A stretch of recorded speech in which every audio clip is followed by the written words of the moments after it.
Eu cumprimento os irmãos com a paz do Senhor. Quem está feliz com Jesus hoje?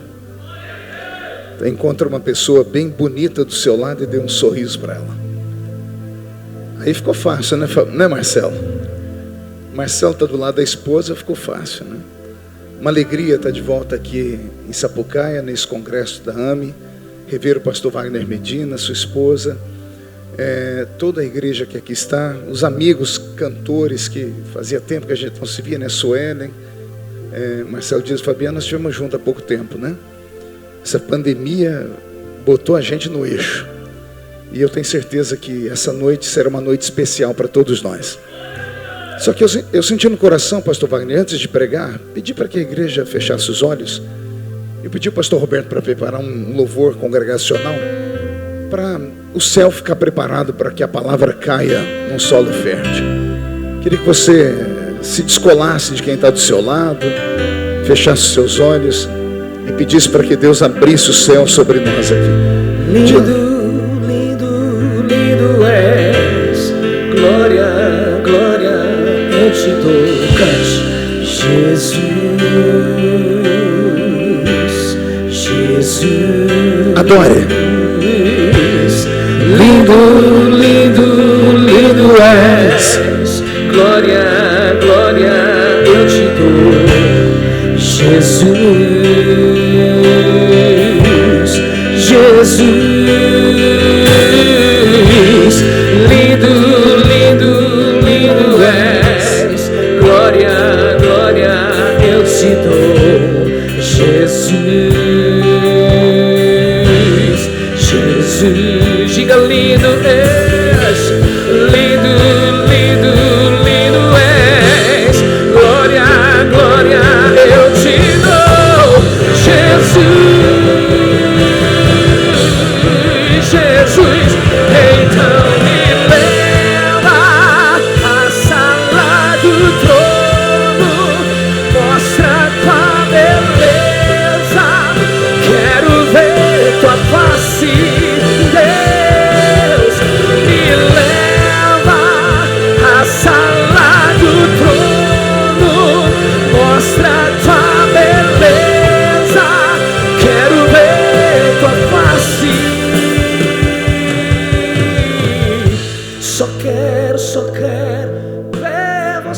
Você pode cantar isso? A igreja, deixa sair do coração isso. Só quero, só quero, só quero, só quero, só quero ver você. Pega a tua voz e canta alto e forte. Só quero ver. Só quero ver você. Só quero ver você.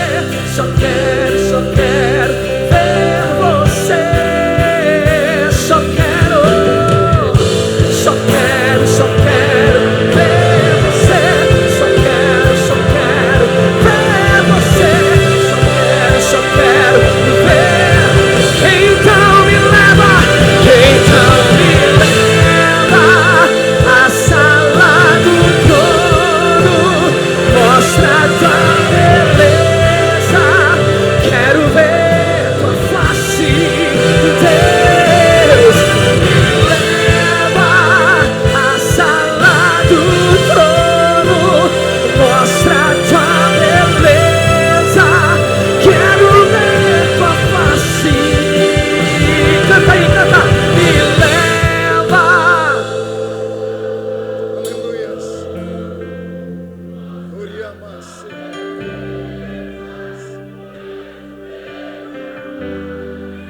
Me leva,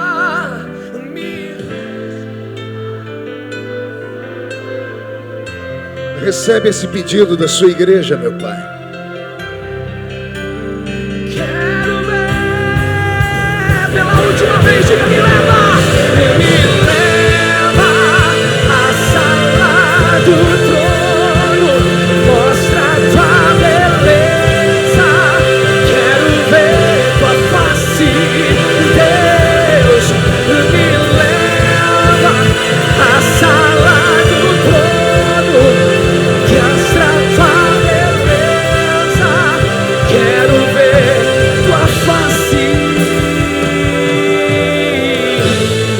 pode aplaudir a Jesus? Abra sua Bíblia comigo no primeiro livro do profeta Samuel. Primeiro livro do profeta Samuel, capítulo de número 3. Deus está aqui. Primeiro livro do profeta Samuel, capítulo de número 3, a partir do versículo 1. Está escrito assim: o jovem Samuel servia ao Senhor perante Eli, e naqueles dias a palavra do Senhor era muito rara, as visões não eram frequentes. E certo dia, estando deitado no lugar acostumado, o sacerdote Eli, cujos olhos já começavam a escurecer-se a ponto de não poder ver, e tendo-se deitado também Samuel no templo do Senhor em que estava a arca, antes que a lâmpada de Deus se apagasse, o Senhor chamou o menino: Samuel, Samuel. E ele respondeu: eis-me aqui. Amém, igreja? Feche a Bíblia, coloque no banco, na cadeira, incline a sua cabeça por um minuto. Senhor, nós te damos graça mais uma vez por estarmos aqui. A sua igreja está sedenta por receber a sua palavra, está faminta de comer o pão que vem do céu, e eu estou ansioso por ser porta-voz do Senhor nessa noite. Mas antes que eu comece a pregar a sua palavra, Senhor, eu lhe faço os pedidos de sempre. O primeiro é que o Senhor cerque esta igreja com a sua glória, e que num raio de 5 quilômetros, onde houver um demônio alojado, eu dou a esses demônios segundos para sumirem daqui, porque se não sumirem, serão queimados pelo poder da sua glória que aqui será derramada. Rasgue o céu sobre esta igreja e mande anjos de fogo descerem aqui. Que estes anjos desçam trazendo brasas de fogo nas mãos, comecem a esparramar estas brasas entre nós, e onde houver um crente cheio do Espírito Santo, pega ele nesta noite, Jesus, e mostra o caminho da verdadeira e poderosa adoração. Fala conosco, fica conosco, é o que eu te peço agora e sempre. E toda a igreja diz: os que podem, tomem o seu assento, e mais uma vez aplaudindo a Jesus, porque Ele é bom, porque Ele é maravilhoso. Querida igreja, noiva do Cordeiro, simpatizantes da nossa fé, amigos que vieram de perto, de longe, levitas, sacerdotes, autoridades constituídas, os que estão presentes e os que assistem aí pelas mídias sociais. Aprove a Deus nos reunir aqui hoje, no estado do Rio Grande do Sul, para falarmos do seu amor e vivenciarmos essas experiências missionárias que, desde que o culto começou, estamos aqui ouvindo os testemunhos, vendo imagens. E se isso até esse momento não conseguiu sensibilizar o seu coração, é porque alguma coisa está faltando aí. A obra missionária, ela é assim, ela é feita com sofrimento e é feita com desprendimento. As pessoas da minha época, da nossa infância, quando íamos para um culto missionário, nós íamos abertos para receber, para ouvir, e saíamos dali incendiados pelo Espírito do Senhor. Eu me lembro quando pisei em Camboriú a primeira vez, no ano de 1988, eu tinha 16 anos de idade, era um garoto. Esses dias até postei uma foto, essa foto lá no meu Instagram, do pastor Cizino. A gente nem se conhecia ainda. O pastor Cizino tinha cabelo e tinha os cabelos pretos ainda, né? Não era tão gordinha. E mal sabia eu o que Deus ia fazer na minha vida. Eu fui ali acreditando que aquele congresso podia, de fato, ter algo novo. Mas eu fui incendiado numa noite de congresso. E é claro que nós ouvimos coisas lindas aqui até este momento, mas a minha oração é que durante esta pregação, o Senhor Jesus te pegue aqui nesse lugar. Pelo menos uma aleluia forte eu ouvi aqui. Se nem todo mundo é pentecostal, tem uma meia dúzia de pentecostais que vieram para cá. Isso, começamos a acordar, é isso que a gente quer ver. Aí o pastor Wagner depois fica falando aqui, os pregadores falam que aqui é um estado frio, que o povo é isso e aquilo. Não é que a gente fala não, é que só Jesus na causa. Você precisa reagir, e quando você reage, você incendeia o coração do pregador, e o pregador dá tudo que tem para a igreja. Posso ouvir um glória a Deus aí dos pentecostais ou não? Pronto, vamos lá. O texto dessa noite, não sei se vai te agradar, até porque eu já passei da fase de querer agradar o povo. Quando a gente é menino na fé, quando a gente é jovem no início do ministério, não sei se os pastores que estão aqui vão concordar comigo, a visão que a gente tem da igreja é assim: eu preciso incendiar esse povo, eu preciso fazê-lo sair daqui com desejo de voltar no culto no dia seguinte, meia hora mais cedo antes do culto começar.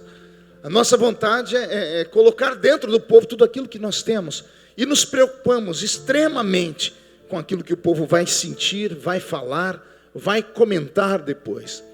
Mas o tempo vai passando e com o tempo vem a maturidade. E a maturidade nos faz ficarmos mais desprendidos.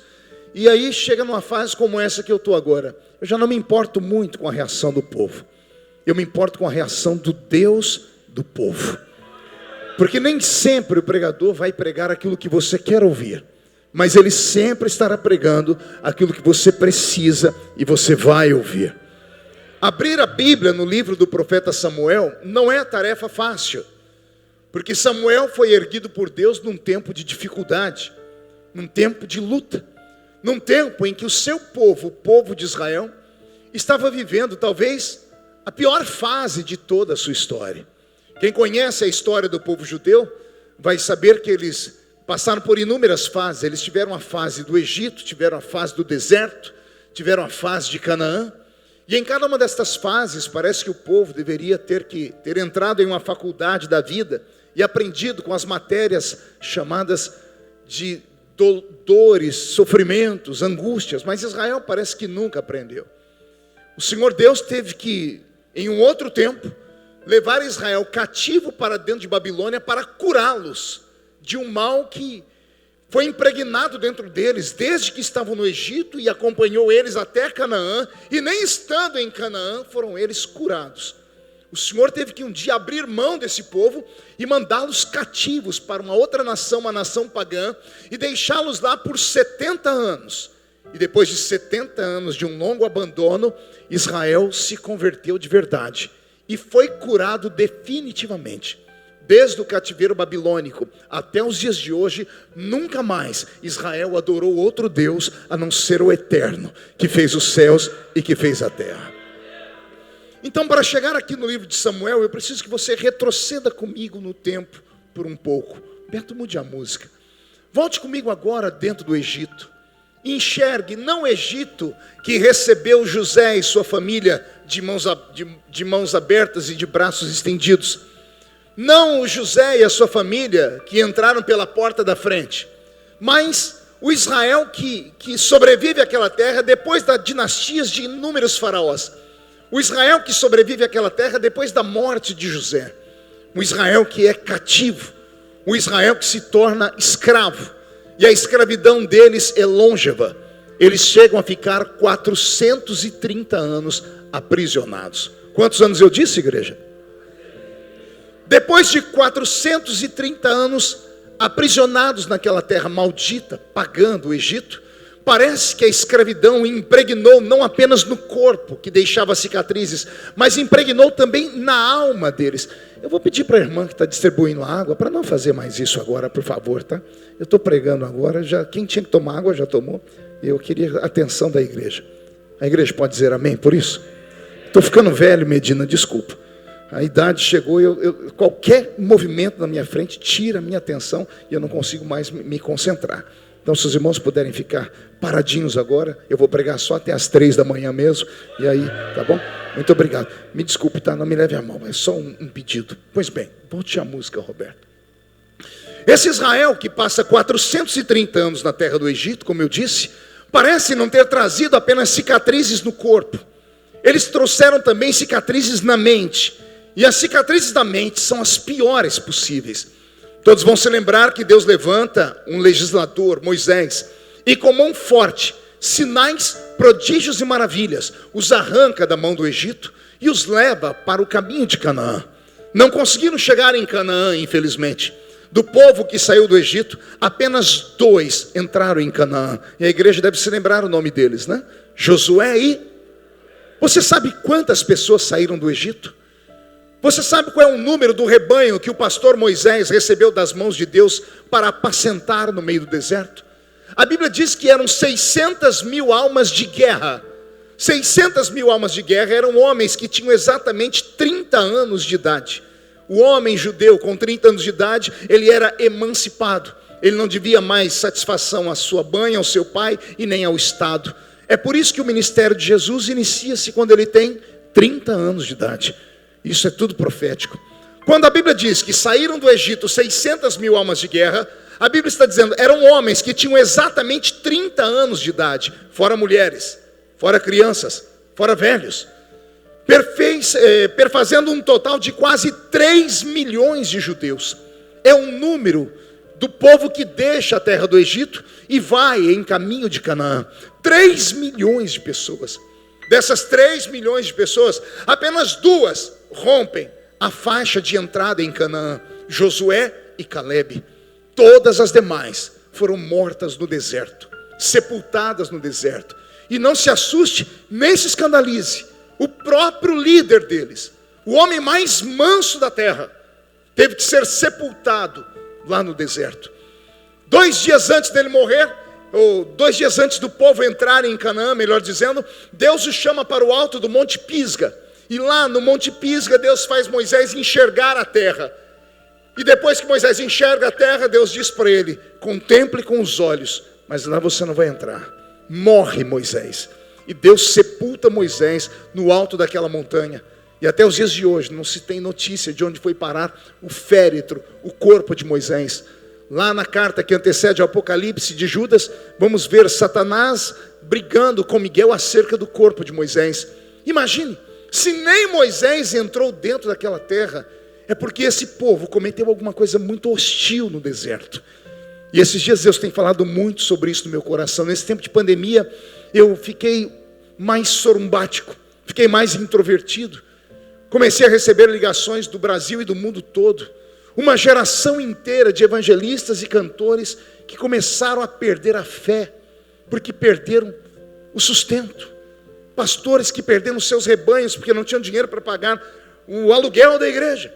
Nós nunca vivemos uma situação como essa. E não podemos dizer apenas que é um sinal da vinda de Jesus. É muito mais do que isso. É um puxão de orelha de Deus. É Deus olhando para a igreja que bate no peito e grita que estamos em avivamento, porque somos a maior igreja do mundo, a maior igreja evangélica do mundo é a brasileira, a maior igreja pentecostal do mundo é a igreja brasileira. Estima-se que nós somos 40 milhões de evangélicos aqui nesse país. E as pessoas acreditam mesmo que avivamento se dá com quantidade, quando na verdade o avivamento não é quantidade, é qualidade. Talvez tenha sido por isso que o congresso da AME esse ano está reduzido. Talvez não seja apenas por causa de uma pandemia, tenha sido a vontade de Deus, que Deus trouxesse apenas os que são apaixonados de verdade, não aqueles que vêm para ver, depois saem falando e reclamando do som, reclamando do pregador, do cantor, reclamando da oferta e de tudo mais. Eu acho que Deus está cansado de quantidades, Deus está procurando qualidades aqui nessa noite, e que esta qualidade nos incendeie aqui. Aí eu vejo Moisés no meio do caminho, tentando barganhar com Deus. Deus chegou uma hora que no deserto ele olhou para o povo e disse: eu não estou entendendo vocês. Eu tirei vocês da mão de Faraó. Não tem mais chibata sobre as suas costas. Vocês não passam mais fome. Eu tirei vocês da mão do opressor. E aqui no meio da península do Sinai, ninguém consegue me adorar. Vocês não param de murmurar. Israel cometeu o pior de todos os pecados. E o pior de todos os pecados, diferente do que pensa a igreja moderna, a igreja cristã, seja católica ou evangélica, não é o adultério. Porque todos os tipos de pecado, as pessoas têm os seus argumentos. As pessoas tentam explicar por que pecaram. O que adultera, você vai perguntar para ele e dizer assim: não, é porque eu estava vivendo uma incompatibilidade de gênio dentro de casa. O que mata, né, eu matei, foi em defesa própria, eu matei porque o outro ia me matar. O que rouba, diz: eu roubei porque meu filho estava passando fome. Todos os pecados têm desculpa, menos um: o pecado da ingratidão. Não há desculpa para o ingrato. Não há desculpa para a pessoa que você pega na rua, coloca dentro da sua casa, veste ela, alimenta ela, tira da boca dos seus filhos e dá para ela, E de repente, quando você vira as costas, essa pessoa pega uma faca e apunhala as suas costas. Este é o pecado de Israel. E este pecado custou muito caro. Olha o que Deus fez. A ira de Deus, a cólera de Deus foi tão grande com aquele povo que ele tirou do Egito, que estava no meio do deserto, que Deus chamou Moisés para várias conferências, e em uma delas Deus fez uma proposta indecente.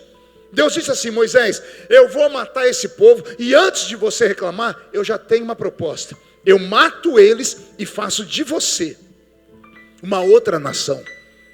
Pense numa proposta violenta. Quando eu era evangelista, eu não entendi isso, mas agora que eu sou pastor de igreja, tem dia que eu estou orando e falo: Senhor, não faz a proposta que o Senhor fez para Moisés. Não faz, porque se o Senhor falar para mim, eu vou dizer: mata. Mata e me dá outra igreja. Porque tem dia que eu estou daquele jeito que eu não olho nem no espelho. Pergunte por quê? Só para não ver crente na minha frente. De tanto tormento que essa raça oprime a gente. Nada funciona, nada os satisfaz. São como crianças que recebem um brinquedo e aquele brinquedo em 5 minutos perde a aptidão e querem outro, e querem o melhor, o melhor. E não sou eu que digo isso, tá? É a Bíblia. Quem gritou para crucificar Jesus era o povo que ele alimentava com pão e peixe. Era o povo que assistia os seus espetáculos de milagre. Aquele mesmo povo, quando viram ele ser condenado, disseram: pode crucificar porque não presta para nada. Só que Moisés era um homem muito mais crente do que eu. Porque quando a palavra veio do céu e entrou no ouvido, antes de descer para o coração, Moisés se jogou no chão de joelhos. Ele rasgou a roupa dele, pegou pó e jogou na cabeça dele. E olha o que ele disse a Deus: Senhor, risca o meu nome do teu livro, mas não destrói esse povo. Deus ficou sem argumento. Deus nunca havia encontrado um homem tão manso, um homem que arrisca ir para o inferno por causa dos outros. Talvez aqui esteja o protótipo de um missionário, de alguém que deixa a sua própria vida pelos demais. E lá está Moisés, e Deus olha para Moisés, pensa e diz: tudo bem, Moisés, pode se levantar, fale para o povo que eu não vou matar ninguém, diga ao povo que marche. Moisés se levanta todo feliz. Deus diz assim: Moisés, só tem um problema. Qual é o problema, Senhor? Eu vou ter que dar uma punição para esse povo. Eu imagino Moisés tremendo, dizendo: Senhor, o que é que o Senhor vai fazer? Nós estamos aqui no deserto, aqui já é lugar de prova. O Senhor vai fazer a gente morrer de fome? Deus diz: não, Moisés, eu já resolvi esse negócio. Ninguém morre de fome aí. Eu já transformei o céu aqui numa padaria. E vai chover pão todo dia de manhã aí na mesa deles. E a hora que eles enjoar desse meu menu, é só falar que eu já tenho um segundo plano. Eu fecho a padaria e transformo o céu numa churrascaria. E faço chover carne na mesa do meu povo. Moisés vai fazendo um checklist. Bom, se a gente não vai morrer de fome, o que vier é lucro. Senhor, o Senhor não está pensando em matar a gente de sede, né? E Deus dizendo: Moisés, também já resolvi esse problema. Como aí é deserto, não tem água potável, só tem o mar que tem água salgada, eu criei uma rocha, e vocês não vão ver, mas eu vou colocar pernas nela, porque para onde vocês forem, a rocha vai atrás de vocês.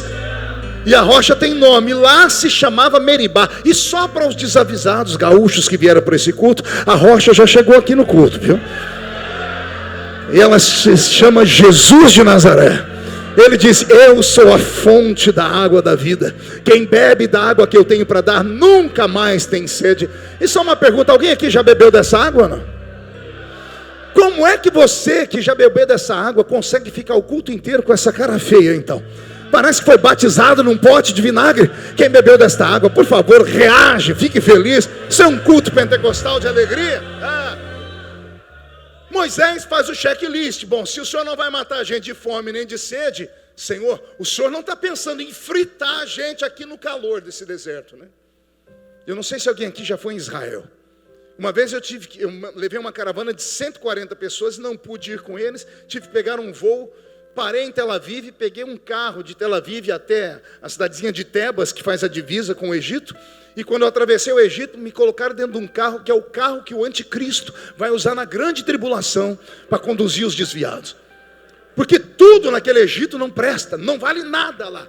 Você vem com Israel num carro zero, parou ali na divisa, você tem que entrar no Egito, você já começa a ver. Até as pedras são mais feias, é tudo amaldiçoado.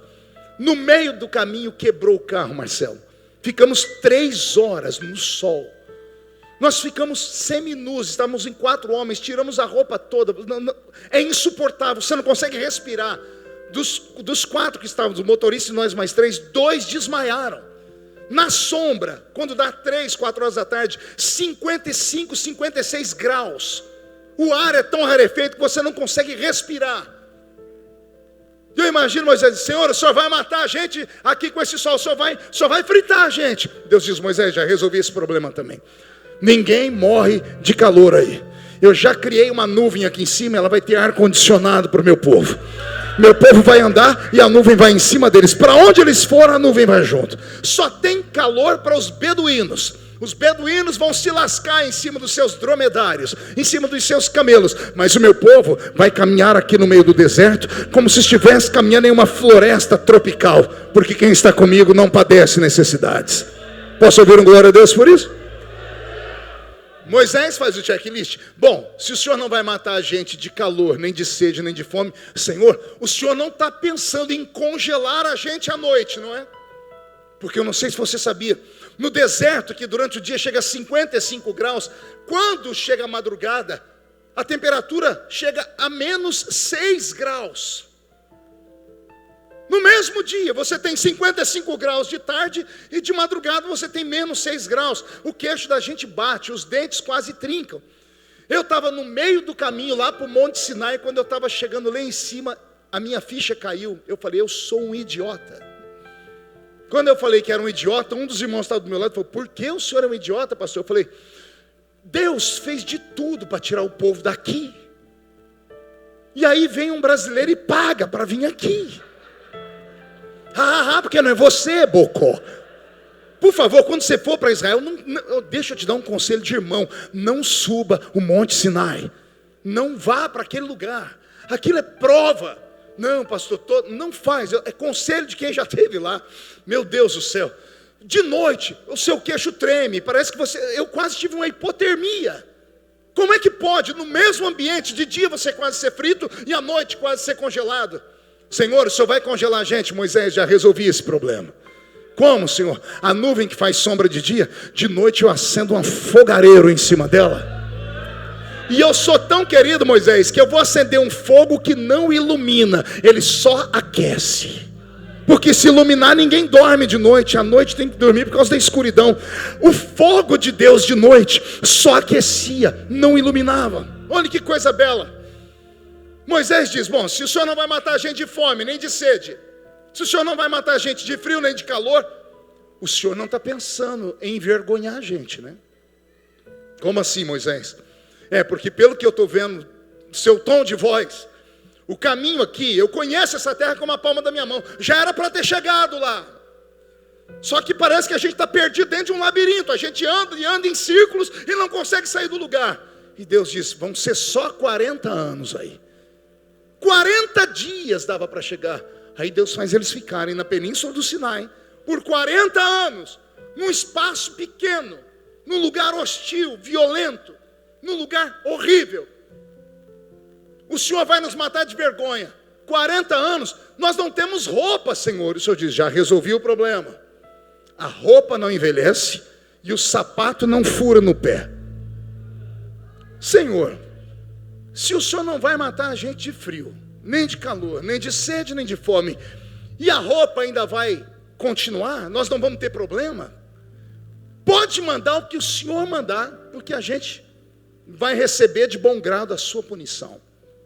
Então anote aí, Moisés, eu não mato o meu povo, ninguém morre de fome, nem de sede, nem de frio, nem de calor, e nem passa vergonha. A minha punição é pior do que a morte, Moisés. Qual é a punição, Senhor? Na minha terra, ninguém entra. Eu vou falar de novo. Na terra que eu prometi, vocês não entram.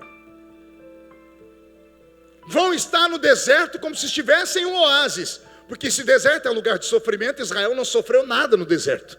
Porque eles tinham tudo, tinham comida, tinham água, não passavam calor, não passavam frio, a roupa não envelhecia, não tinham que trabalhar, era só cantar e dançar, e caminhar. Deserto para eles não era deserto, era um oásis. Era a maneira de Deus dizer assim para eles: desfrutem uma Canaã no deserto, viva o céu na terra, porque no céu de verdade ninguém vai entrar. Eu não sei se você vai ficar feliz com o que eu vou dizer, mas quando eu olho o Israel da Bíblia, a carta aos Hebreus diz que tudo que aconteceu com eles foi escrito para o nosso entendimento. Quando estamos em Brasília, em algum debate lá com os políticos, geralmente um político ou outro recita uma frase de um filósofo. Grita-se assim: aquele que não conhece a história está fadado a repeti-la. A Bíblia Sagrada é cheia de histórias. E as histórias não estão aqui apenas para você sentar com o seu netinho no colo, vovó, fazer um chazinho e com uma bolachinha e contar uma historinha do Sansão que matou um leão. Não! Tudo que está escrito aqui é para que nós não caiamos nos erros deles, é para que nós não trilhemos os caminhos deles. E parece que até um tempo atrás, digo há uns 20 anos atrás, a igreja na qual eu me converti e na qual eu preguei, as pessoas tinham uma visão de céu, as pessoas tinham uma expectativa de vida eterna, as pessoas de fato se blindavam contra o mundo. As pessoas evitavam colocar na frente dos seus olhos as coisas que não prestavam. O crente não ia para qualquer lugar. O crente não era um cidadão cosmopolita. Ele era um estrangeiro nessa terra. Quem se lembra do nosso grande John Bunyan, que escreveu o livro Peregrino? O peregrino nada mais era do que o exemplo da igreja. Somos peregrinos em terra estranha. Hoje os hinos mais modernos, que são muito belos, e a parafernália de instrumento deixa eles muito fortes, a gente pula, grita, somos envolvidos. Eu agradeço a Deus por ter nos dado isso. Mas que falta anda fazendo os velhos hinos da harpa cristã? Porque os velhos hinos da harpa cristã nos falam de uma santidade, de um céu, de uma pureza, de uma esperança, de uma expectativa, de uma graça que nós não vivemos mais. Nossos hinos modernos são hinos de violentos, são hinos que nós vamos pegar o inimigo e jogar o inimigo dentro do inferno. Nós desejamos o mal para quem nos faz mal, nós oramos para Deus matar o nosso inimigo. Isso não tem nada a ver com o cristianismo de verdade. O cristianismo de verdade tem a ver com o que Jesus disse: se baterem numa face do seu rosto, não é para você falar, eu sou crente, mas o meu braço não é não. Eu sou crente, mas não sou bobo. Não era isso que Jesus disse. Se bater daqui, dê a outra face, por favor. Se te roubarem o paletó, dê também a camisa para a pessoa. Se te fizerem caminhar uma milha para não deixar a pessoa triste e com medo dela não ter feito o papel de casa, caminhe 2 milhas com ela. Esse tipo de cristianismo sumiu. Nós vivemos um céu na terra. Transformamos Deus numa espécie de gênio da lâmpada.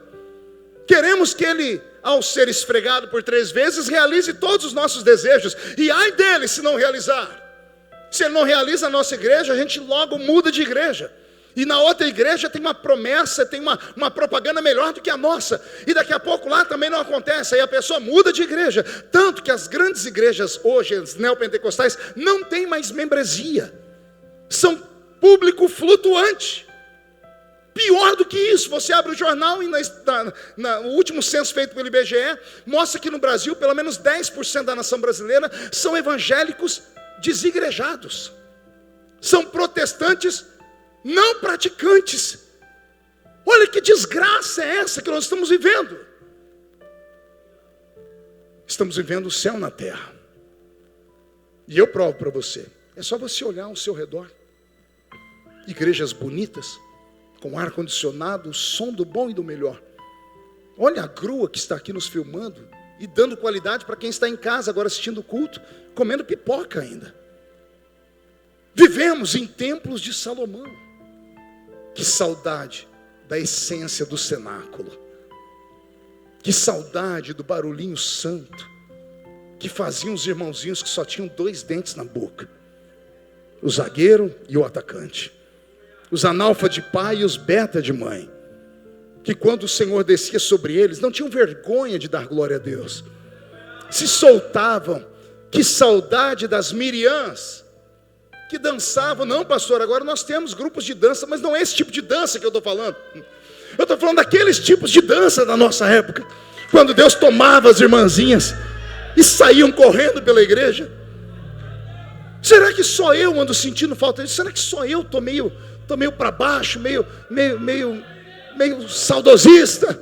Será que só eu ando sentindo falta disso? Eu estava agora no hotel, eu passei 1 hora clamando a Deus, chorando, falei, Senhor, o que está acontecendo comigo? Será que é a crise da idade que está chegando? Estou chegando nos 50, eu não sabia que eu ia chegar nos 50, eu comecei a pregar, eu tinha 13 anos de idade, com 13 anos de idade eu já pulava em púlpitos como esse e gritava. Eu não sabia que o tempo ia passar tão rápido, que o relógio do tempo não parava. E o tempo passou, e eu não acreditei que eu ia viver para ver acontecer no Brasil o que eu via acontecer na Europa, o que eu via acontecer na América do Norte. Quando chegávamos lá 20, 25 anos atrás, as igrejas vazias, os crentes mundanos. Quantas vezes eu contei nos congressos do Brasil, que eu fui pregar uma vez numa igreja em Londres. Quando eu entrei na igreja de Londres, tinha uma sala na entrada da igreja para fumantes. Você consegue entender o que eu disse ou não? O culto está meio ruim lá dentro, o crente sai e entra na sala para fumar, para desestressar. Eu vi isso lá e me escandalizei. Estou vendo as coisas se aproximando da gente do mesmo jeito, porque nada mais é errado. As pessoas estão arrogantes. Os crentes, por causa do seu carro importado, por causa do seu anel de formatura, por causa da sua roupa bonita, porque agora não tem mais problema com dogmas humanos. As pessoas se esqueceram de cuidar da beleza de verdade. Imagine a senhora que gastou 1 hora na frente do espelho hoje, e eu não estou reclamando, fez muito bem, porque assim a senhora está bonita para a senhora e para o seu marido, e até para quem está de longe ver. Imagine se gastasse 10% desse horário ajoelhado na igreja antes do culto começar. Sumiu a nossa beleza interior. Nós nos reunimos, a gente fala, não, ninguém veio para show. As pessoas, com todo respeito, medida, vêm para show sim. Se você colocar qualquer Zé Mané aqui para pregar, ou qualquer cantorzinho, ninguém vem mais. O povo quer um menu. Nós acostumamos o povo errado. As pessoas saem da igreja dizendo assim, eu não vou ali porque eu não como qualquer coisa. Ah, filho do Kunta Kinte, quem foi que te disse que desse púlpito sai qualquer coisa? Quem foi que te disse que a palavra é qualquer coisa? Pode ser uma criança pregando aqui, quando ela diz em nome de Jesus, a palavra não volta vazia. E se alguém concorda comigo, dá um grito para não me deixar sozinho aqui, por favor.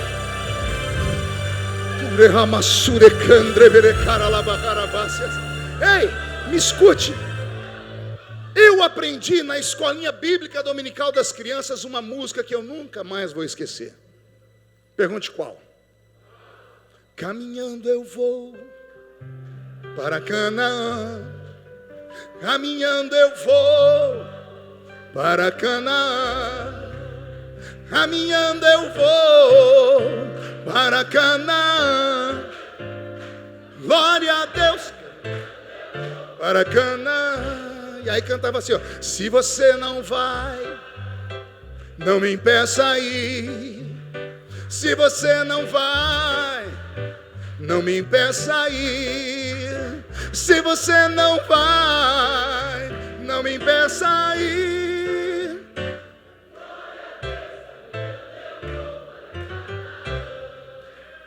Por que as professoras ensinavam isso pra gente? Pergunte para mim, por que, pastor? Só fala se todo mundo perguntar.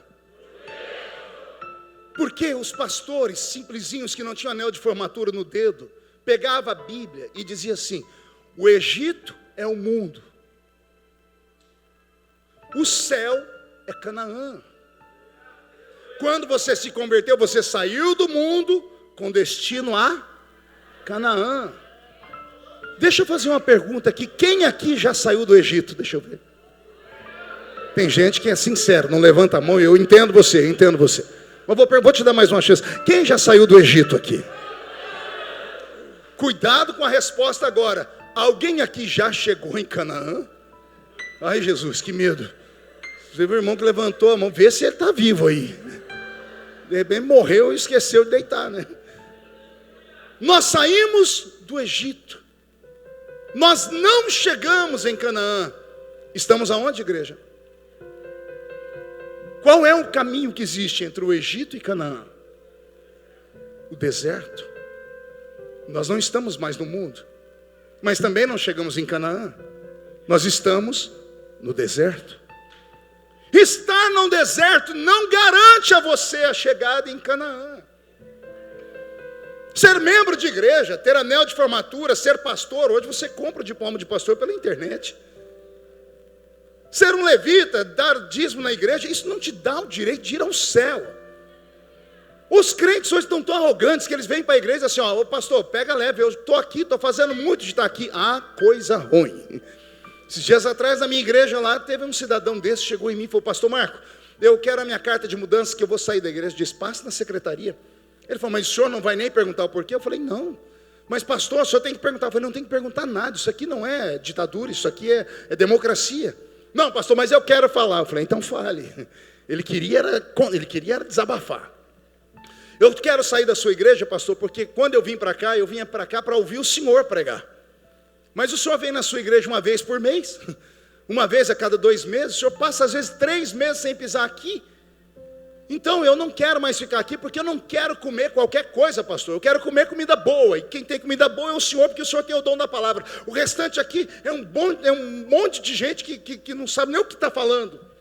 Me subiu uma fúria, uma ira. Já viu o pastor irado? Não. A gente xinga também. Muda a música, Roberto, eu vou xingar. Eu xinguei aquele cidadão e disse assim, seu incircunciso, filho da Belial, obra de engano. Acabei com ele. Falei para ele, deixa eu te contar uma historinha. Eu viajei o mundo todo, Deus me deu essa oportunidade. 80 países do mundo em todos os continentes da terra. Só no Brasil, mais de 4.000 municípios. Eu comi de tudo. Barriga de missionário é uma bênção. O que colocar na frente a gente come. Tem coisas que eu comi até hoje que eu não sei o que foi. Na África me deram o gindungo para comer. Pense numa coisa horrível. Multiplica por 5, é mais ou menos o sabor do gindungo. E eu comi dando glória a Deus ainda, né? Mas em compensação, eu comi muita coisa boa. Eu comi algumas comidas que são iguarias. Coisas assim que, quando eu lembro, dá até aquela saudade, aquela vontade de comer. Aí ele falou, o que o senhor quer dizer com isso, pastor? Eu falei, amigo, se eu dependesse dessas iguarias para sobreviver, eu já tinha morrido. Eu gosto de comer uma vez por semana no restaurante, uma vez a cada 15 dias, quando os amigos me chamam para um churrasco. Quem gosta de picanha aqui? Gaúcho, tia. Agora deu glória a Deus, né? Estou pregando aqui meia hora, glória a Deus não sai. Saiu picanha, soltou glória a Deus, né? Vou falar mais sobre picanha. Picanha vem, a picanha vai. Quem sabe assim o fogo cai, né? Pois bem, agora escute, olha que coisa interessante. Se você dependesse da picanha para estar vivo, comer ela todo dia, você já tinha ido para o saco. O que dá sustância para a gente é o arroz e o feijão.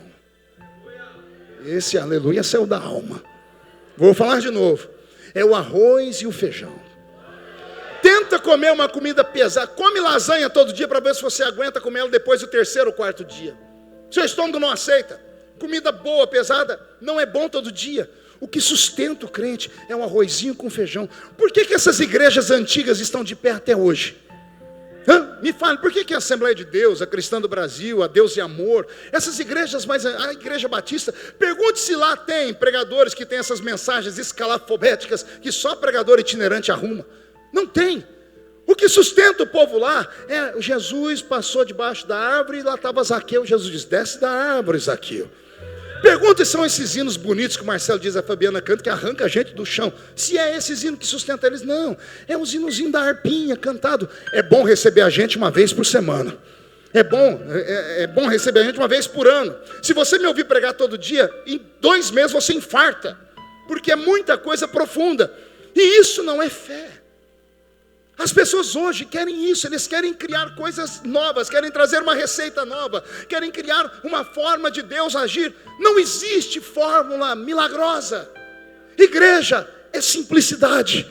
Igreja só tem que dar liberdade para o Espírito Santo atuar. E quando o Espírito Santo atua, o homem de verdade, que é o homem de Deus, ele se curva. O Espírito tem saudade dos cultos. Não sou só apenas eu, não.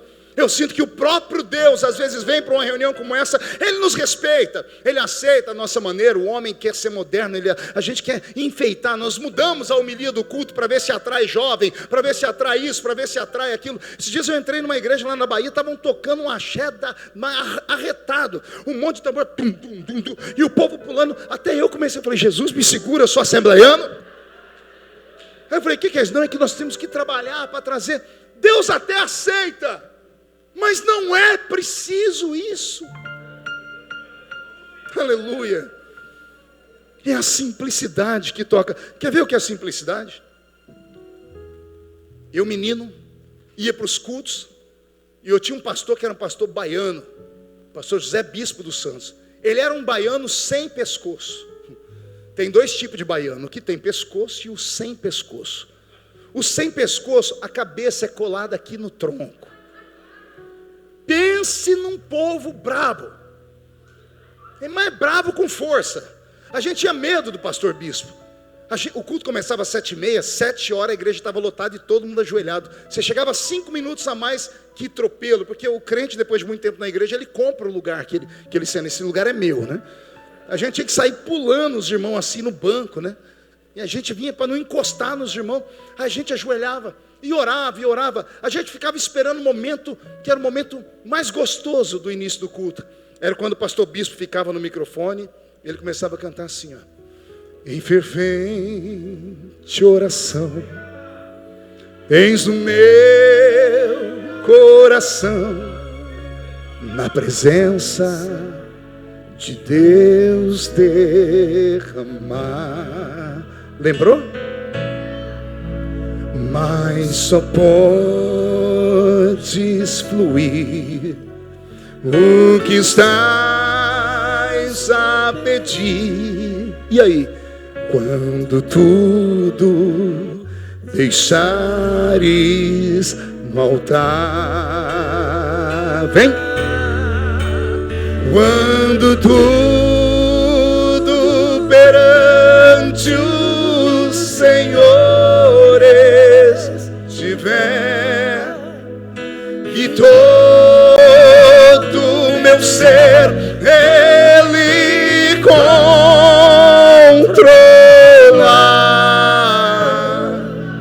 só então hás de ver que o Senhor tem poder. Quando tudo deixares no altar.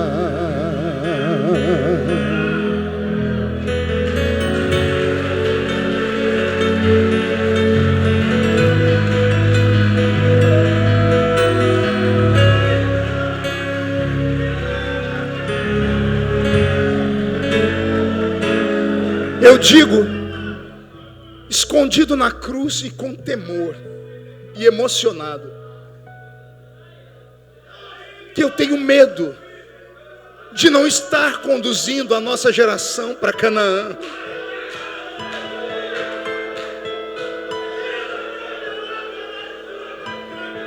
Eu tenho medo, Marcelo, que a nossa geração, que devia ter incendiado, influenciado o povo para ser crente como a gente era, erramos em alguma coisa.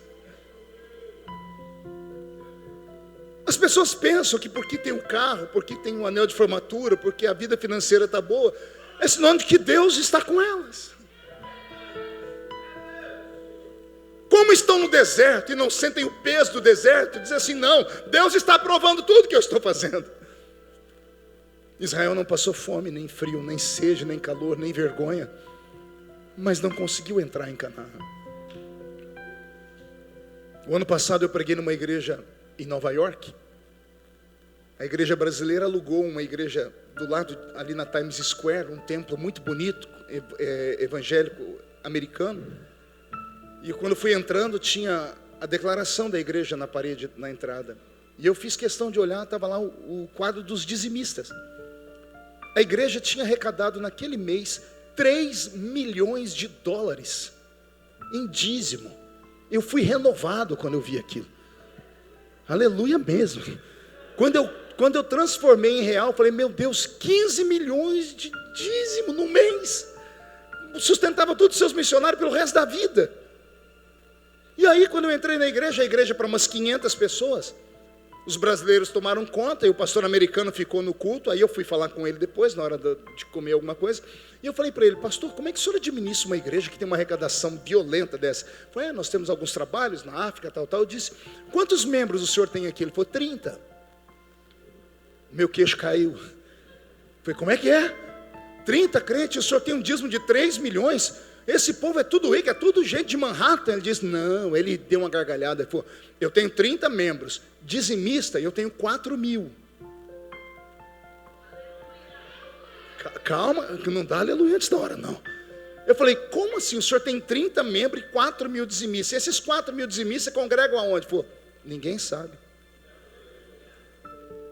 Tem uns que param aqui bêbado, e eu vim entregar o meu dízimo.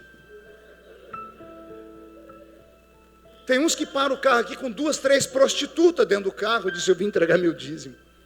Porque os pais deles, os pais americanos, ensinaram a eles o caminho da prosperidade. Entregue o dízimo no altar.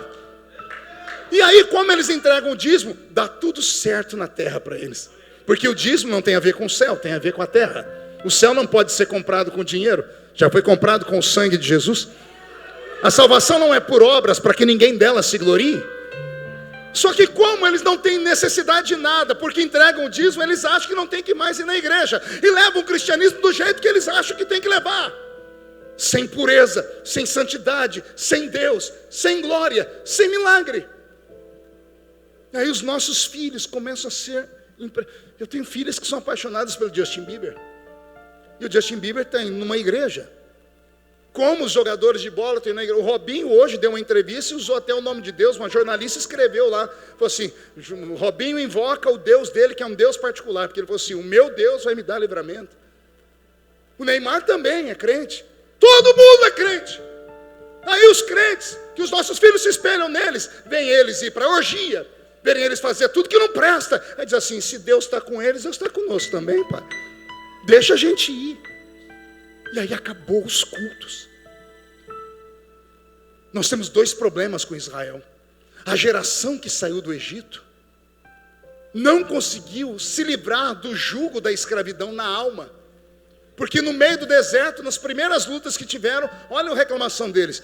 Poxa, lá no Egito pelo menos tinha uma cova para ser sepultado.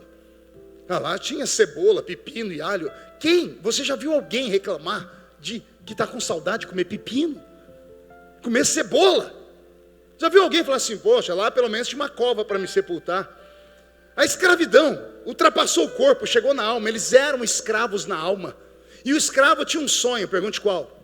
Final da noite, chegar perto do amigo e falar, e aí, qual o seu sonho? Meu sonho é uma cova, 7 palmos abaixo da terra, 1,5 metro de largura, 2 metros assim, vou ficar igual a múmia do faraó. Era o sonho deles. Foram impregnados de coisa ruim. Não conseguiram arrancar aquilo e não chegaram em Canaã. Morreram no meio do deserto. A geração que vai entrar em Canaã, ela nasce no deserto. Ela devia ter visto o erro dos pais, mas os pais não foram referência para eles. E eles entraram em Canaã. E quando entraram em Canaã, tiraram do meio da bagagem postes ídolos. Como pode? Os judeus que entraram em Canaã, logo começaram a levantar altar para Baal, Astarote, Azera, Marduk, Dagon, a deusa Ísis, todos os tipos, Moloque, todos os tipos de deuses. Israel não tinha isso, trouxeram do Egito. Como é que alguém que está saindo do Egito, arrancado pela mão forte de Deus, traz escondido na bagagem os seus ídolos e não ensina os seus filhos? E os filhos entram em Canaã e levantam altares. Deus olhou e disse, não deixo. Aí Deus começou a atiçar todos os povos ao redor de Israel. Cananeus, Heveus, Girgazeus, todos os zeus daquele mundo antigo vieram contra Israel. De 40 em 40 anos, Israel tinha uma guerra. Foram 270 anos de guerra somente no livro de Juízes. E aí, quando o povo pecava, Deus entregava na mão do inimigo. O inimigo estuprava as mulheres, matava as crianças e queimava a roça deles. E aí, ao invés de Israel pegar os ídolos e destruir, escondiam. Iam lá e choravam, Deus, e Deus é Pai. pai é pai. O que você faria pelo seu filho? Pai aceita. Ainda que o pai aceita.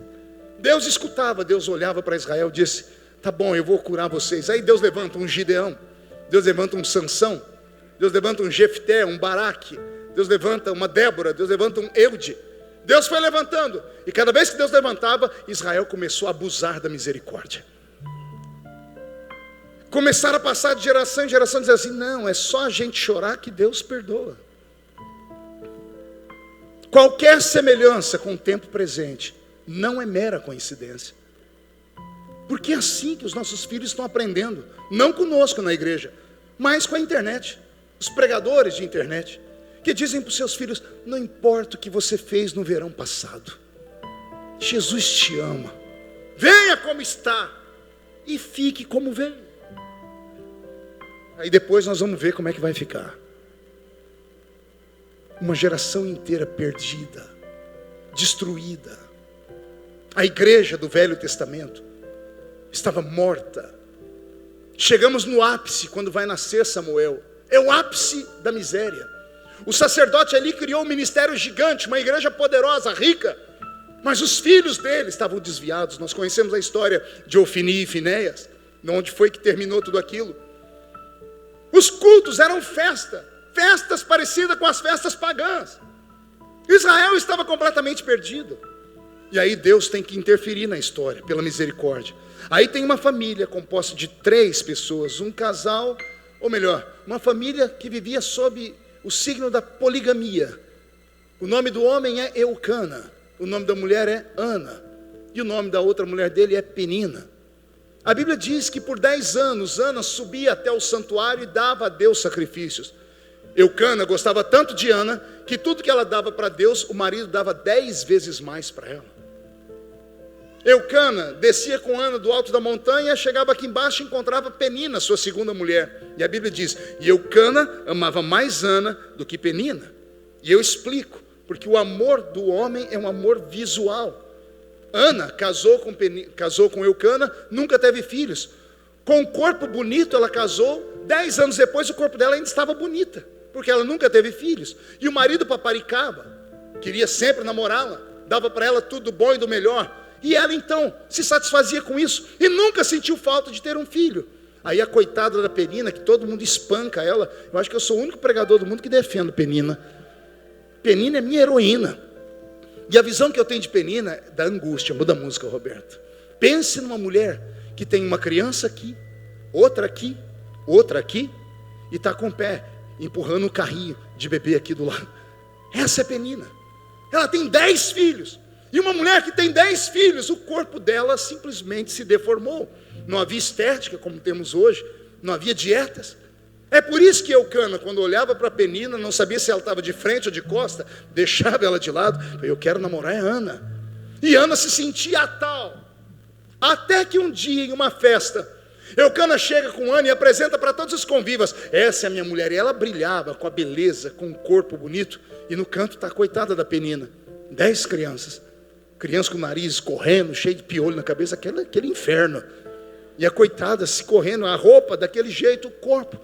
E ela percebeu que as pessoas a ignoravam. Ela foi tomada pela angústia, pela injustiça. Ela chegou perto de Ana e falou assim para ela: do que adianta ser bonita, se quando você morrer, você não terá um filho para pegar na alça do seu caixão e te sepultar? Do que adianta ser amada, se quando você morrer, o seu nome será apagado da história? Porque você não vai deixar semente, não vai deixar filhos. Penina entrou no psicológico de Ana. A ficha de Ana caiu e ela ficou perturbada. E glória a Deus por isso, porque a Ana dessa história bíblica não é só uma mulher, ela representa uma igreja bonita, uma igreja rica, uma igreja que tem os favores do noivo que a ama, uma igreja que onde chega é aplaudida, paparicada. Até os políticos nos querem hoje. Somos 30% dos votos do eleitorado nacional. Todo mundo flerta com essa noiva bonita. Essa noiva só tem um problema, pergunte qual. Ficou estéril. não gera filhos. Os filhos que eu falo são pessoas como eu. Marcelo Dias Fabiano, pastor Medina, sua esposa, Suelen, sua esposa, essa geração, a missionária. Por que a Ruth, missionária Ruth, a outra missionária, está aqui, todos. Como foi que nasceu em nós essa chamada? Foi do nada? A gente estava andando na rua, veio uma luz, o céu bateu aqui. Não! Nós tínhamos referência. Nós somos frutos de uma igreja que dava a luz. De uma igreja que ia para o culto, se preocupava com oferta sim, mas a palavra entrava na alma. Me ensinaram que Deus fala. Eu cresci numa igreja viva. Os meus olhos viram, os meus ouvidos ouviram, e o meu coração sentiu Deus. Deus não era um ser a milhões de quilômetros, Deus era meu amigo. Será que eu sou o único aqui que foi visitado pelo anjo das 3 da manhã? Alguém se lembra desse anjo? Não, não lembra mais, ele nunca mais te visitou. Lembra quando a gente fazia propósito de acordar às 3 da manhã? Quem aqui já fez propósito assim? Quem já foi acordado sem relógio para orar às 3 da manhã? Por quê? Será que é o seu relógio biológico? Alguém vai dizer, não, meu relógio biológico, uma porcaria, nada. Era Deus mandando um anjo, porque Ele queria falar com você, queria ouvir a sua voz. A nossa igreja cresceu vendo Deus e ouvindo Deus. Eu não tenho na minha memória lembranças de eu indo para um shopping, não consigo buscar na memória eu indo para um campo de bola, não consigo me lembrar na minha infância eu indo para uma boate gospel, eu não consigo lembrar. Não que eu seja contra isso, não estou sendo hipócrita, eu estou dizendo que eu não tenho lembranças disso. A única lembrança que eu tenho sou eu em culto, de manhã, de tarde, de noite. Escola dominical, ensaio da mocidade, evangelismo, entregando folhetinho na rua, trabalho nas prisões. Ai meu Deus, fala ou não fala, Roberto? Vou falar. Trabalho nas prisões. Quantas vezes eu entrei nas prisões e pregava e as pessoas aceitavam Jesus chorando. Eu tenho amigos que continuam indo na prisão. Eles falam assim, Marco, hoje ninguém mais aceita Jesus. Eu falei, por que não? Porque tudo que está lá já é crente. Os crentes estão sendo presos. Você está rindo, mas é sério. Os crentes estão no Jornal Nacional porque estão assassinando os seus cônjuges. Estão roubando. Estão matando. Não há mais diferença nenhuma. Você fala para o outro que você é crente e fala assim, e? Não há mais diferença nenhuma. Se eu estiver falando demais, pode puxar minha orelha. E talvez quando o pregador começa a falar muito assim, ninguém mais quer convidar ele. Não tem problema. Eu vim aqui falar com seriedade. Estar aqui não é o suficiente. Até dizem que o cachorro entrou na igreja porque a porta estava aberta. Entrar na igreja não é mérito para ninguém. Eu quero ver entrar no culto. Eu quero ver ser absorvido pelo espírito missionário.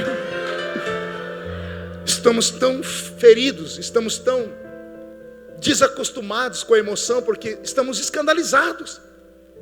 É coisa ruim de pastor e de igreja todo dia na internet. Ninguém mais acredita nessas coisas que você coloca aqui, Medina. As pessoas olham e acham que você é igual o outro. É igual os outros que roubam, as pessoas que fazem mentira, que pegam o dinheiro do povo e não fazem nada.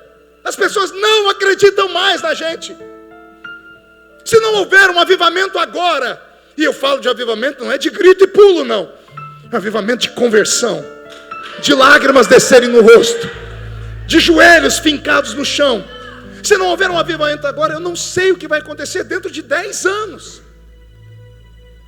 O que será de nós daqui a 10 anos?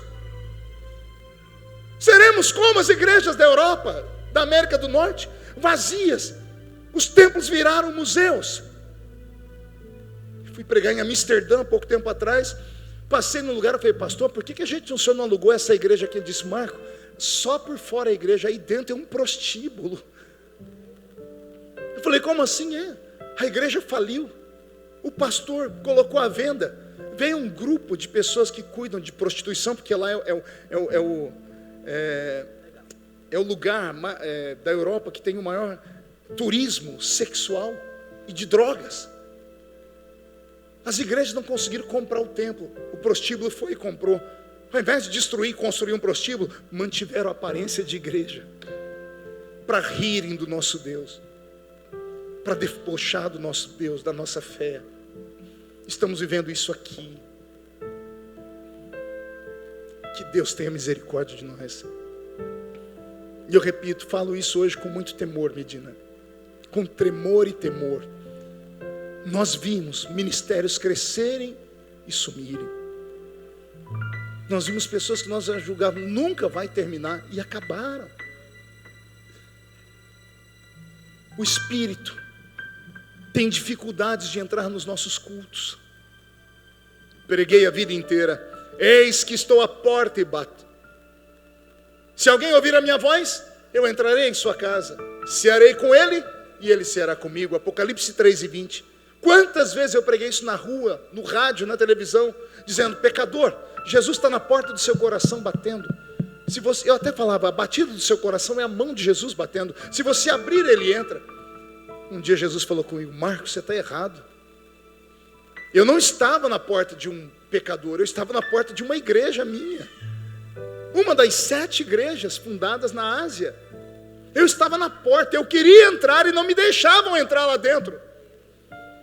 Na outra igreja da Ásia, lá no púlpito fizeram um trono para o diabo. Satanás comandava a igreja.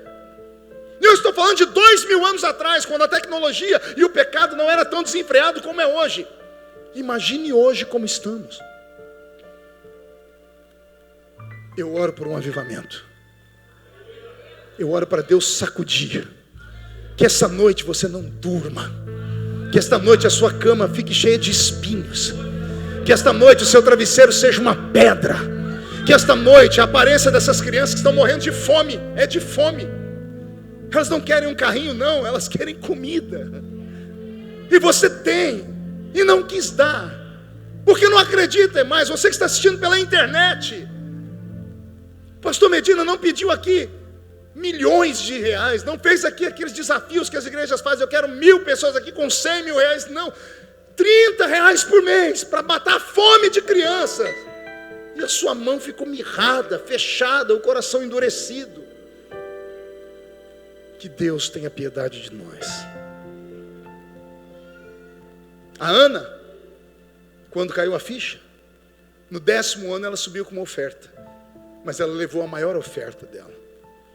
Ela ofertava só para as pessoas verem. Nesse dia ela foi com um propósito. Ela pegou a oferta e colocou no altar. Ela só deixava a oferta, recebia a bênção do sacerdote e ia embora. Ela colocou a oferta e se jogou de joelhos no altar. Ela começou chorando, gritou tanto que a voz emudeceu e ela começou a sussurrar. O sacerdote ali, o líder espiritual da nação, estava com a boca cheia de gordura, porque ele já tinha ido lá comer das gorduras. Ele vai passando e vê aquela mulher gemendo. Ele chega perto dela. Olha o que ele diz para a mulher: isso é hora de você estar bêbada. Pense na visão do pastor de Israel. Tem uma criatura orando, pedindo um avivamento, e o pastor dela diz: você está bêbada. Ainda bem que Ana foi curada do orgulho, porque se a Ana anterior, ela levantava e dizia: eu não congrego mais nessa igreja, eu vou dar meu dízimo em outra. Mas ela estava tão quebrantada, que ela disse: a tua serva está com o coração contrito, amargurado. Eu só queria uma coisa, um filho. E se Deus me der esse filho, eu devolvo ele para ele. O sacerdote, ainda que em pecado, ainda que cego, ainda que desgraçado, lembra da história da jumenta? Na falta de um profeta, Deus usa a jumenta? Pois Deus usou o sacerdote em pecado. O sacerdote disse: vai embora, porque de hoje a 1 ano, você entrará por essa porta trazendo o seu filho aqui. Ana entrou amargurada e saiu grávida. E ela gestou uma criança que, quando nasceu, virou a nação de Israel de cabeça para baixo. O maior ministério do Velho Testamento é o de Samuel, porque ele é sacerdote, ele é profeta e ele é juiz. A mão dele tem tanta unção que ele unge os primeiros 2 reis de Israel, e um deles foi Davi. Esse homem é tão poderoso que tudo que ele fala acontece. Agora, olha o que Deus teve que fazer com aquela geração. Preste atenção. Deus poderia ter gerado um avivamento em Israel, poderia ter pegado crianças na rua, mas até as crianças estavam contaminadas. Não havia um justo em Israel. E Ana vai representar a igreja que está estéril. Deus tem que fazer a estéril gerar um filho. A Bíblia diz que Ana desmama a criança. Uma criança para ser desmamada, eu fui estudar, tem criança que com uma semana desmama, tem outros que levam 5 anos para desmamar. Não sei com quantos anos Samuel ficou para desmamar. Eu sei que assim que ele desmamou, a mãe levou ele para a igreja, para o santuário. E o menino armou uma cama dentro da igreja. O menino não via a rua. O perigo de se contaminar era tão grande que essa criança foi protegida por Deus, colocada dentro da igreja. Ele não andava, ele não caminhava, ele respirava a igreja. Ele lia as coisas da igreja, ele via o sacerdote, criança. Aí chegamos aqui no capítulo 3. É madrugada, o menino está dormindo. Aí vem uma voz e diz assim para ele: Samuel, Samuel.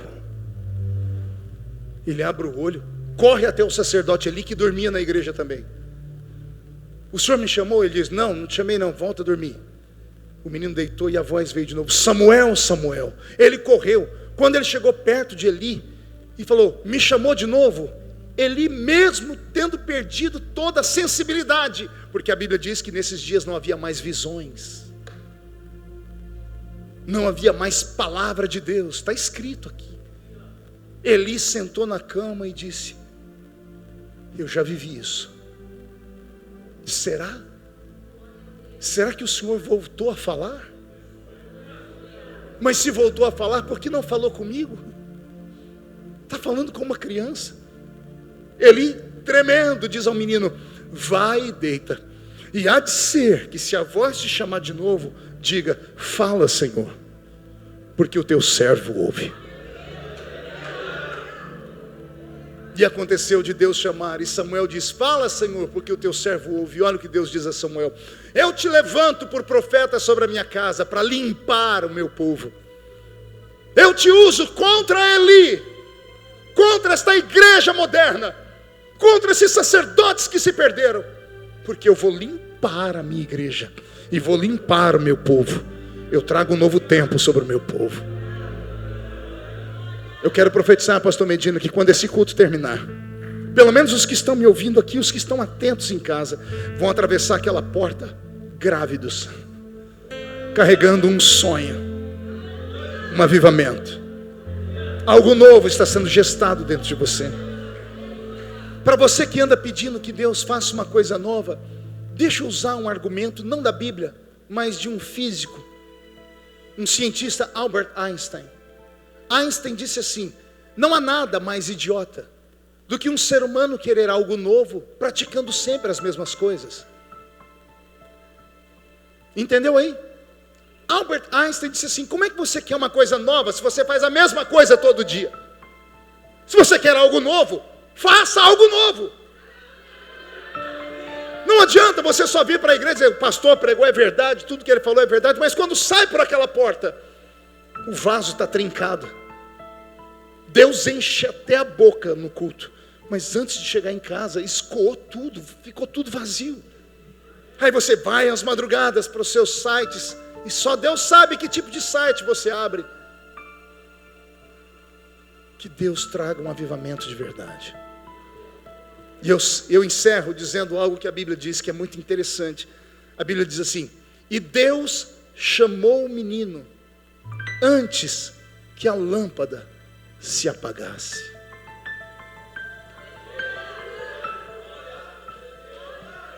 Essa história de lâmpada tem 2 histórias na Bíblia. Uma é com Davi. Lembra quando Davi foi para a guerra e o filho de um gigante, se não me fala a memória, Talmai ou Cesai, derrubaram Davi do cavalo, e quando foi fincar Davi no chão, os valentes de Davi mataram o gigante, pegaram Davi, colocaram no cavalo, e o exército de Israel inteiro gritou em uma só voz a Davi: tu nunca mais sairás a peleja conosco, para que não se apague a lâmpada de Israel. O rei e o sacerdote são ministérios fixos. O profeta não, o profeta viaja, some, aparece. O sacerdote tem endereço e o rei também. Ambos são lâmpadas para o povo. Esse texto, quando a Bíblia diz Deus chamou o menino antes que a lâmpada se apagasse, temos a explicação teológica. Havia uma lâmpada lá dentro do santuário, entre o lugar santo e o santo do santo, um menorá com 7 canaletas abastecidas com azeite batido. O azeite batido virava uma espuma, a espuma ficava mais fácil para ser queimada.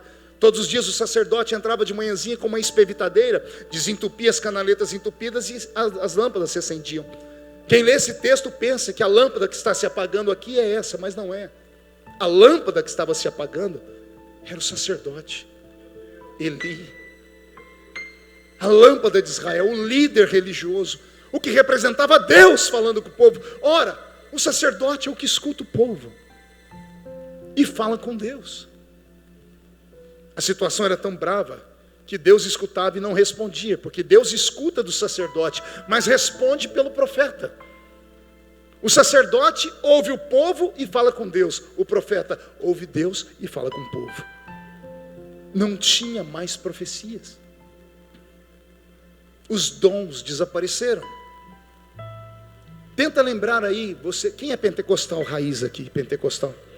Tenta lembrar a última vez que você viu alguém interpretar uma língua estranha. Tente lembrar. Tente lembrar a última vez que você viu alguém que foi arrebatado e trouxe um recado do céu. Tente lembrar.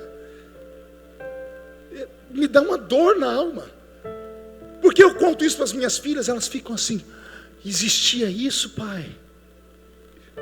E eu falo, existia. E elas perguntam, por que não tem mais? E eu não sei explicar. Porque eu também fracassei de alguma forma. Porque eu interpretei línguas. Eu tinha visões.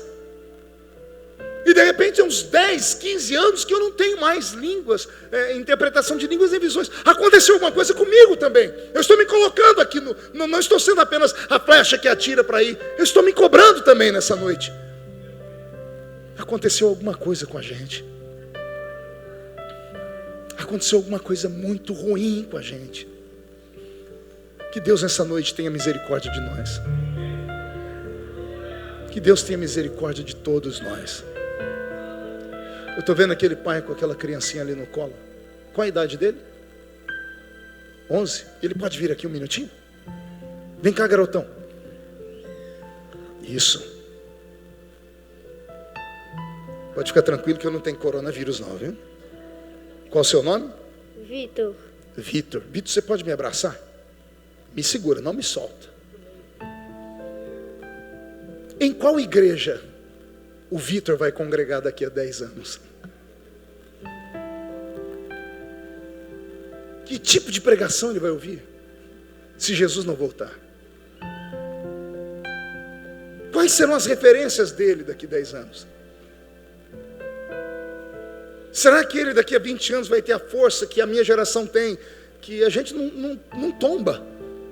Levanta 11 mil demônios contra a gente, cai 1000 de um lado, 10 mil do outro, a gente não tomba. A gente sofre, mas não larga. Porque os pés estão fincados em uma rocha. Mas e a geração do Vitor? Jesus, eu oro pelo Vitor. Porque quando eu tinha 13 anos, o Senhor me visitou, meu Pai. Deus da minha infância visita o Vitor.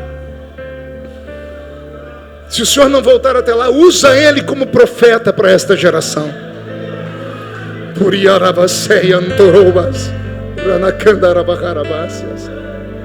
Deus te abençoe, Vitor. Fica de pé comigo.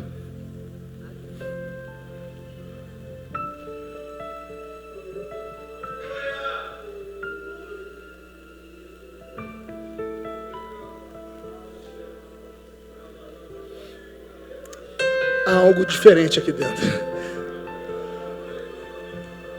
O que faz a gente se perder no meio da caminhada é a luta. A esperança demorada enfraquece o coração.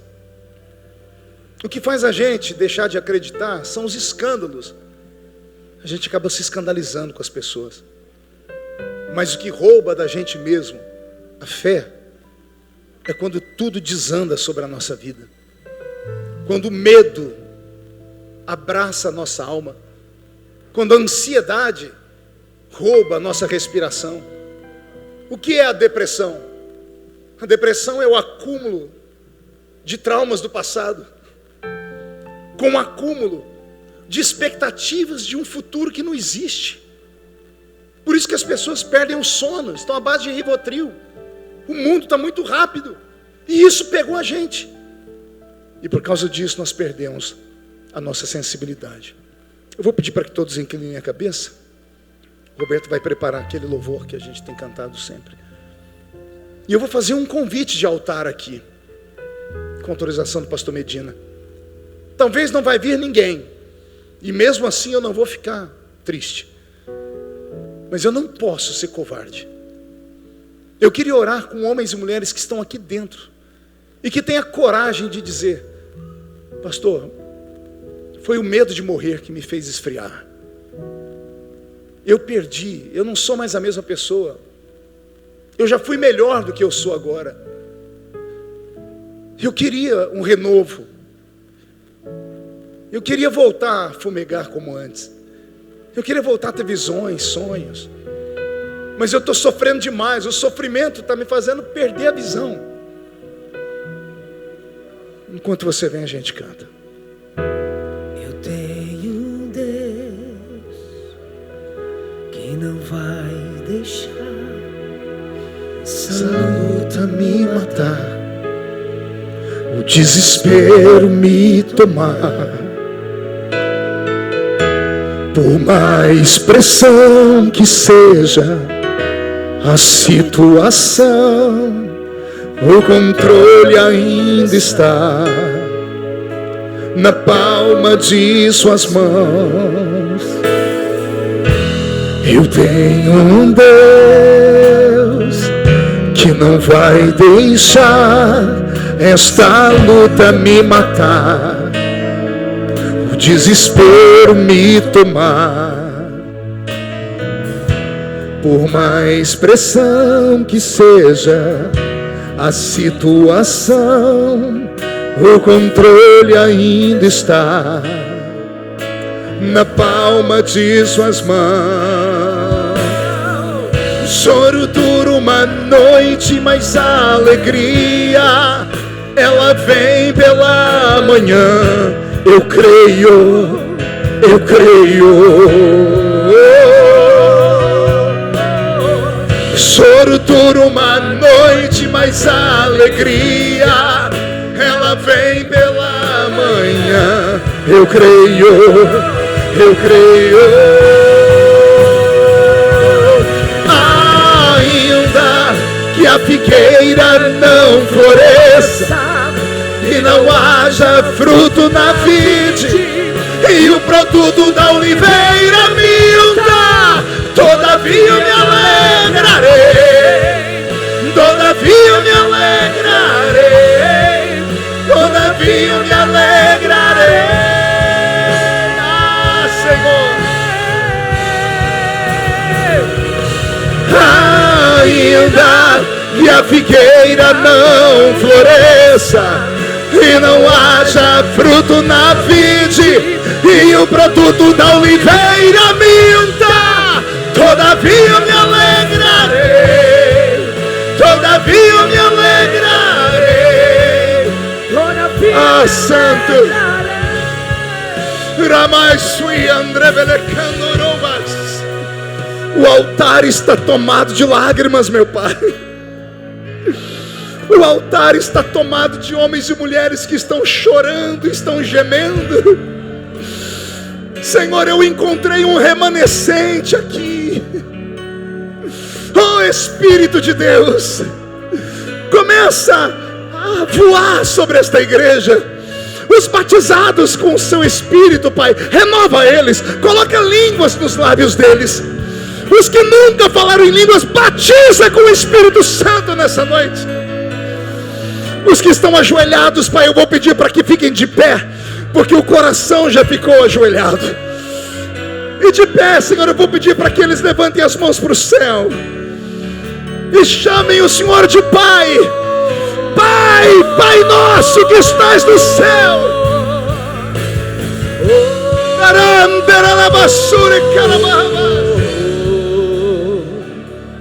Pai nosso dos céus, santo é o teu nome,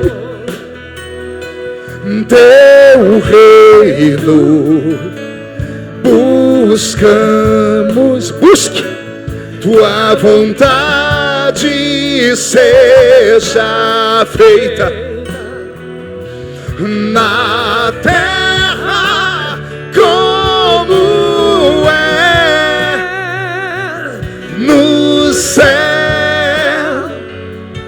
Deixe o céu descer na terra. Vamos pedir para o céu descer. Você que veio à frente, se prepare para ser renovado, revestido. Ah, deixe o céu descer, meu Pai.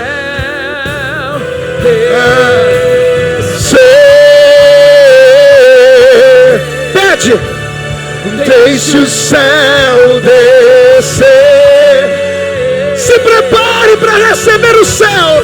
Deixa o céu descer. Deixe o céu descer. Deixe o céu descer.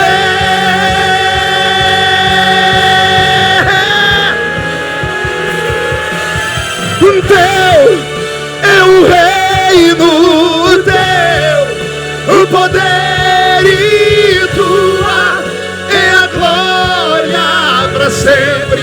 Amém. Teu é o reino, teu O poder e tua é a glória para sempre. Como profeta desta noite, eu profetizo um despertamento, um avivamento como nunca antes foi visto. Cada homem, cada mulher que está sendo impactado voltará para sua casa como uma brasa de fogo tirada do altar. Haverá curas, batismo com o Espírito Santo, sinais e prodígios. Deus voltará a nos visitar de madrugada com sonhos proféticos. Os profetas recebam a inspiração para profetizar. Um tempo de avivamento chega sobre nós. Deixa o céu descer. Deixa o céu descer. Levante a mão direita para o céu comigo. Toda a igreja, abra as mãos e diga comigo, em nome de Jesus: todos os demônios que nos cegaram, que roubaram as experiências, que nos esfriaram, eu ordeno, venha para a palma da minha mão agora. Feche a sua mão com autoridade. Eu vou contar até 3, você vai jogar no chão e vai pisar em cima. E aí nós vamos quebrar o protocolo. Você vai encontrar 2 pessoas e vai abraçá-las. E vai dizer para elas: Deus está te chamando antes que a lâmpada se apague. 1, você nunca mais será o mesmo. 1,5, sua família sentirá orgulho de você de novo. 2, esse ministério vai crescer a 100 por 1. 2,5, o Rio Grande do Sul será chamado de terra do avivamento do Brasil. 3, jogue no chão, pise em cima.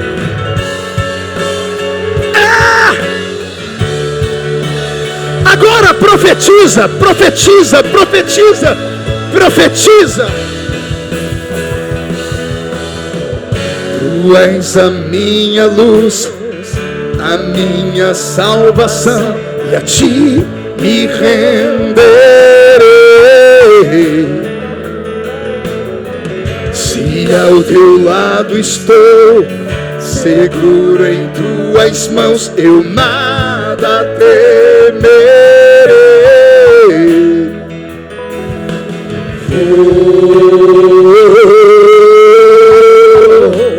Tu és santo, ó Senhor.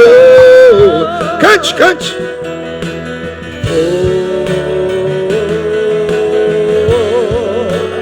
Tu és digno de louvor. Só em ti confiarei, eu nada temerei. Em frente eu irei, pois eu sei que vivo está, e um dia voltará do céu pra nos buscar, pra sempre reinarás. Aleluia. Vou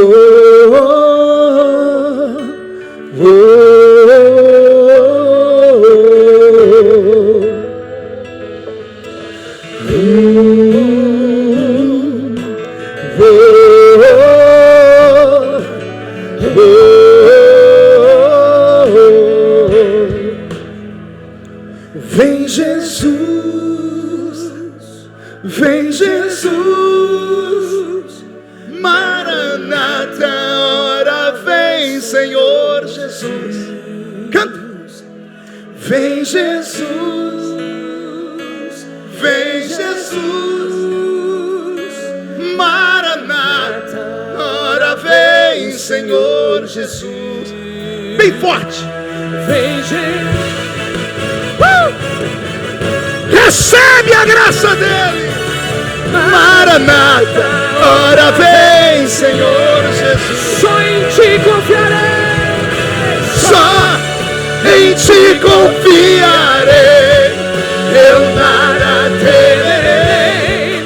Em frente eu irei, pois eu sei que vivo está. E um dia voltará do céu pra nos buscar. Pra sempre reinarás.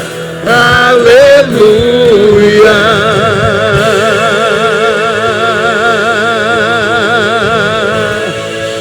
Quem pode aplaudir? Quem pode aplaudir e gritar? Quem pode aplaudir, gritar e dar um pulo para cima? Sai da frente, Satanás! Estamos em guerra!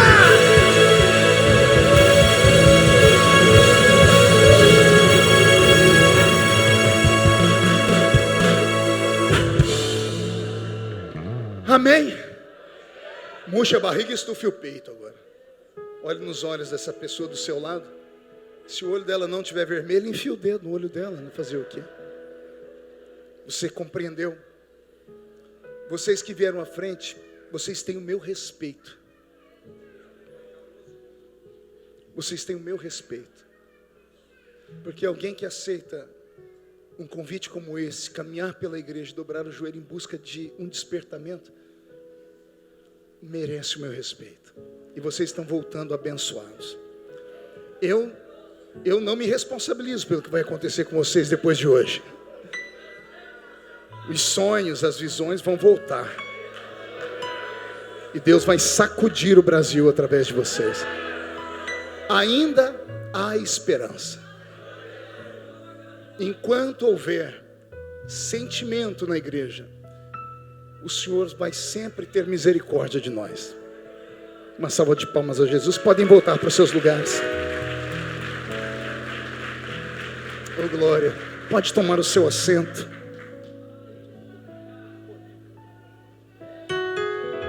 Oh glória. Teira sure candara maharabas.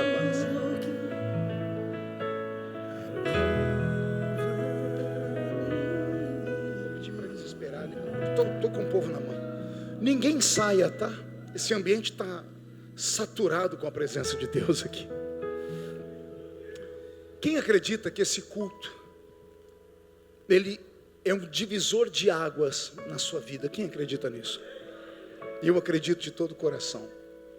Agradeço mais uma vez ao pastor Medina, sua esposa, aos amigos que tiveram paciência de me ouvir aqui até agora. Já é quase 11 da noite.